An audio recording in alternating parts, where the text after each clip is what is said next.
Hello दोस्तों, मेरा नाम है किशन और आज की जो वीडियो है हमारी वो थ्रेड के ऊपर है। ठीक है, तो शुरू करते हैं। तो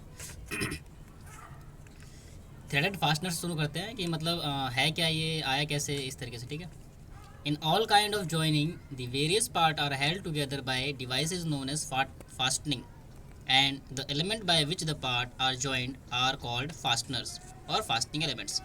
कह रहा है जितने टाइप की भी जॉइनिंग होती है उसमें एक दूसरे को क्या करा जाता है, साथ में रखा जाता है। और जिसके साथ रखा जाता है, जिसकी हेल्प से, उसको हम क्या बोलते हैं, फास्टनिंग। और जो एलिमेंट जिसके द्वारा इसको जोड़ कर रखा जाता है उसको हम क्या बोलते हैं, फास्टनर्स। ठीक है, there are two types of fasteners use in engineering practice. दो टाइप की फास्टनरों का इस्तेमाल किया जाता है इंजीनियरिंग के अंदर। पहला होता है हमारा टेम्परेरी और दूसरा क्या होता है हमारा परमानेंट। ठीक है, तो और देखते हैं आगे। Temporary fasteners are those in which repeated assembly or disassembly is possible without injury or destruction to the fasteners or to the parts. Temporary fasteners में क्या होता है, ये रिपीटेड असेंबली होते हैं और असेंबली होता है कि मतलब आप चाहे तो इसको असेंबल कर लीजिए, यानी कि एक तरीके से ओपन कर लीजिए, और फिर चाहे तो क्लोज कर लीजिए, यानी कि एक तरह से डिसअसेंबल कर दीजिए। ठीक है, और बिना किसी इंजरी के। इसमें दोनों पार्टी में कोई भी ख़राब नहीं होता। In temporary fastening, the parts are held together by fasteners such as screw, bolts, nuts, key, quarter, pins, etc.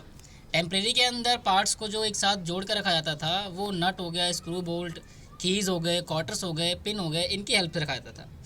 ठीक है, bolts bolts and nuts, studs and nuts and the screw are common example of the threaded fasteners engaged in threaded holes of a machine parts।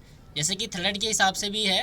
ठीक है, ये temporary fasteners थे और भी हैं। ठीक है, जैसे कि की हो गया, क्वार्टर्स हो गया। लेकिन जो नट्स और स्टड्स थे, स्टड्स वो होता है जिसके दोनों तरफ थ्रेड कटी होती है। ठीक है, नट हो गया, ये सारे थ्रेड कंपोनेंट थे। Thread fasteners are further classified as a male and female threaded component fasteners. ठीक है, अच्छा, अब परमानेंट की बात कर ले, जब बात कर रहे तो permanent fasteners are those in which either the fasteners or the member join together must be destroyed in dismantling the member. Permanent fastening may be by riveting or welding. जो परमानेंट फास्टनर था वो जोड़ता तो था, लेकिन अगर हमें गलती से उसको डिसमेंटल करना हो तो उसमें हमें उसको तोड़ना पड़ता था, जैसे कि रिविटिंग का केस हो गया। ठीक है, और वेल्डिंग का केस हो गया। अब आगे देखते हैं कि जो स्क्रू और थ्रेड है इनके यूजेस क्या है। इनका यूज़ खाली फास्टनिंग के पर्पज़ से नहीं होता कि एक पार्ट को दूसरे से असेंबल कर दिया, और भी कई पर्पज़ होते हैं। Screw threads may be consider as the raised from known as helix produced on the outside of the cylindrical like a piece of string wrapped around the cylindrical or slide of a cylindrical hole. कह रहा है screw thread क्या होता है, ऐसा मान लो कि आप किसी एक सिलेंड्रिकल पार्ट पे एक रस्सी लपेटते हो। ठीक है, और इस तरीके से जो हेलिक्स बन जाता है वो उस तरीके का होता है। ठीक है, अब पहला इसका यूज़ क्या है, टू ट्रांसमिट पावर ट्रांसमिट करने के लिए भी होता है। जैसे कि मान लो आप लीनियर को उसमें रेसिप्रोकेट में बदलना चाहते हो, इस तरीके का हो गया। ठीक है, या आप हॉरिजॉन्टल को वर्टिकल में पावर ट्रांसफर करना चाहते हो, इस तरीके से हो गया। To increase the effect of the applied force as in auto jack, जो भी अप्लाइड फोर्स है उसके इफेक्ट को बड़ा करने के लिए। ठीक है, छोटे से पावर से हमने किसी चीज़ को रोटेट किया, फिर आगे जाके उसको बढ़ाना, इस तरीके से। To control movement as in a micrometer के अंदर जैसे कंट्रोल मूवमेंट करना। ठीक है, बिल्कुल हल्के हल्के से उसकी जो थ्रेड की पिच कितनी थी, 0.5 mm। ठीक है, तो इसके हिसाब से कितना बिल्कुल लाइट हो गया, वो बिल्कुल हल्के हल्के से उसको क्या करता था, मूवमेंट कंट्रोल करता था। To convey material as in a gravity conveyor. ठीक है, मेटेरियल को कन्वे करना, जैसे कि जो फैक्ट्रियों में देखा होगा हमने, जो ट्रे होती थी वो चलती रहती थी गोल गोल घूम के, और जो भी उसके अंदर मटेरियल फंसता था वो गोल गोल घूमते घूमते कहाँ चला जाता था, ऊपर की तरफ चला जाता था। ठीक है, चिप्स जैसे फंस गया उसके ऊपर तो वो एक सर्कुलर बस घूमता रहेगा और सारा चिप्स कहाँ चला जाएगा, ऊपर, या जो भी पार्ट है। To hold parts together as in case of fastening, और फास्टनिंग के अंदर भी इस्तेमाल करते हैं। मेजर मतलब जो है इसका यूज है ये। ठीक है, आगे देखते हैं। अब जो हमारा थ्रेड है वो एक मतलब नॉर्मल थ्रेड नहीं है कि बस हाँ थ्रेड बन गया तो बन गया, इसकी और भी कई क्लासिफिकेशन है। पहला आता है हमारा सिंगल एंड मल्टी थ्रेड। ठीक है, सिंगल एंड मल्टी थ्रेड में क्या है, in a piece of work it is possible to have several separate and independent threads running along it. अब जैसे कि मान लो एक मेरा बोल्ट है, उसके ऊपर जो थ्रेड कटी है वो अगर सिंगल इंडिपेंडेंट है, मतलब एक ही थ्रेड कटी है, तो मेरा वो सिंगल हो जाता है। और अगर मल्टी इंडिपेंडेंट है, मतलब दो है। जैसे कि मान लो एक मैंने किसी सिलेंड्रिकल पार्ट पे दो रस्सियाँ साथ में लपेट दी हो, तो जो दो रस्सियाँ साथ में लपेट दी हो तो एक तरीके से क्या हो गया, वो डबल स्टार्ट हो गया। ठीक है, according to this are singly threaded screw and multiple or multi threaded screw. The independent threads are called start, जैसे मैंने बताया, and they may be single start, two start or three start. ठीक है, जैसे कि यहाँ पर दिखा रखा है ये एक ही स्टार्ट है इसका, इसमें जबकि दो हैं, एक ये थ्रेड जा रही है जो कि बाद में मिल रही है और इसके बीच में एक थ्रेड और चल रही है। ठीक है, दो थ्रेड चल रही है। अच्छा आगे देखते हैं।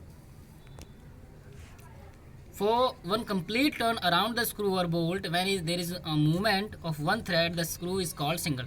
इसलिए ने बताया अगर एक ही मूवमेंट पे, एक ही चक्कर पे एक ही थ्रेड कट रहा है, मतलब एक ही थ्रेड आ रहा है, तो क्या गया मेरा, सिंगल थ्रेड आ गया। And when there is a movement of more than one thread or single screw is called multiple or multi start. और अगर एक से ज़्यादा मूवमेंट होती है तो वहाँ पर क्या हो गया मेरा, मल्टी थ्रेड हो गया। ठीक है, multi start thread are used in those cases where rapid movement or motion is required. Multi start वहाँ थ्रेड वहाँ इस्तेमाल करी जाती है जहाँ पर हमें मोशन को काफ़ी रैपिड करना हो।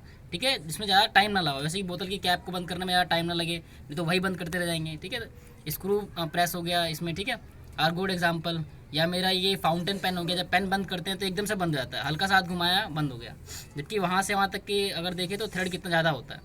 ठीक है, अगर नॉर्मल एक सिंगल स्टार्ट थ्रेड बनाया तो। अच्छा आ गया, अब तो हमने पढ़ा सिंगल स्टार्ट, मल्टी स्टार्ट, ऐसी left hand and right hand भी थ्रेड होता है।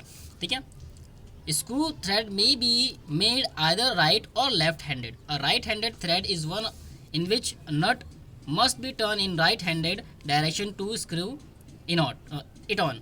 मतलब राइट हैंड मतलब क्लॉकवाइज, जब हम उसको क्लॉकवाइज करते हैं तो वो क्या होता है, टाइट हो जाता है, मतलब क्लॉकवाइज जाने पे क्या होता है, वो टाइट होता है। और लेफ्ट वाले में क्या होता है, लेफ्ट की तरफ जाने पे क्या करता है, वो टाइट करता है, यानी कि एंटी क्लॉकवाइज। ठीक है, तो ये था right hand and left hand thread में। ठीक है, ज़्यादा कोई इसका वो नहीं है। अब फॉर्म्स की बात कर लेते हैं कि थ्रेड कितने टाइप के होते हैं। ठीक है, forms of screw thread vary according to the purpose of which they are used to be used and also according to the country in which they are manufactured. अब इनका जो फॉर्म होता है ये कई पर्पज़ों से वेरी करता है। पहला तो ये कि इसका इस्तेमाल किस तरीके से करना है। ठीक है, और दूसरा ये किस कंट्री में मैन्युफैक्चर कराया जाता है, क्योंकि कंट्री बेस पे भी क्या है उसकी यूजेबिलिटी बदलती रहती है। मोस्ट थ्रेड जो है वो हमारा वी फॉर्म होता है, but some are square, in some modification is of either or both. ठीक है, अब बात कर लेते हैं, पहला आता है हमारा आइसोमेट्रिक थ्रेड जो कि 60 डिग्री पर होता है। ठीक है, अब 60 डिग्री से ही फिर एक और आ गया ब्रिटिश यानी BSW थ्रेड, उसमें ये 60 डिग्री क्या होता है, 55 हो जाता है। ठीक है, थोड़े थोड़े सिमिलर होते हैं। फिर स्क्वायर आता है हमारा, ठीक है, जिसमें पूरा का पूरा क्या होता है, स्क्वायर, ये हैवी लोडिंग के लिए होता है। फिर हमारा एक्मे थ्रेड आ जाता है। ठीक है, ऐसी नकल थ्रेड है, ऐसी बटर्स थ्रेड भी है, ऐसी पाइप थ्रेड भी है। ठीक है, ये बटर्स थ्रेड हो गई, ऐसी पाइप थ्रेड भी है, कई सारी थ्रेड है। तो ये कुछ थी। अब बात कर लेते हैं कि एक थ्रेड की प्रोफाइल के बारे में। ठीक है, अब इंडियन थ्रेड है, इसमें क्या है, जो हमारा एंगल कितना है, ये 60 डिग्री, और ये जो पिच है यहाँ से लेके यहाँ तक, इस पिच से ही डिफाइन करा जाता है कि यहाँ से यहाँ तक का डिस्टेंस कितना होगा, यानी कितने पे थ्रेड कटेगा, यानी कि ये, और यहाँ से यहाँ तक का डिस्टेंस कितना होगा। ठीक है, तो ये नॉर्मल मोटा मोटा आईएसओ का थ्रेड का प्रोफाइल है। अब थोड़ा सा और देख लेते हैं कि इसको लिखा किस तरीके से जाता है, क्या है क्या नहीं। The Indian standard institute adopted metric screw thread with ISO profile diameter range 0.26 to 300। ठीक है, इसका जो रेंज है वो 0.26 से लेकर 300 तक है, as Indian standard thread of various application. अब थ्रेड को देखते हैं किस तरह करता है ये। The threads cover in the standard shall be designated by the letter M followed by the diameter and pitch. ठीक है, separated by the sign of the tolerance. जैसे बताया इसने, पहले तो हमारा ये मैट्रिक का आएगा। ठीक है, उसके बाद उसका जो साइज़ है, उसके बाद फिर मल्टीप्लाई का फिर पिच। ठीक है, और फॉलोड बाय हमारा सेपरेट का साइन, फिर ये हमारा टॉलरेंस क्लास। तो इस तरीके से पूरा जो भी आप थ्रेड दिखाना चाहते हो मैट्रिक, वो इस तरीके से है।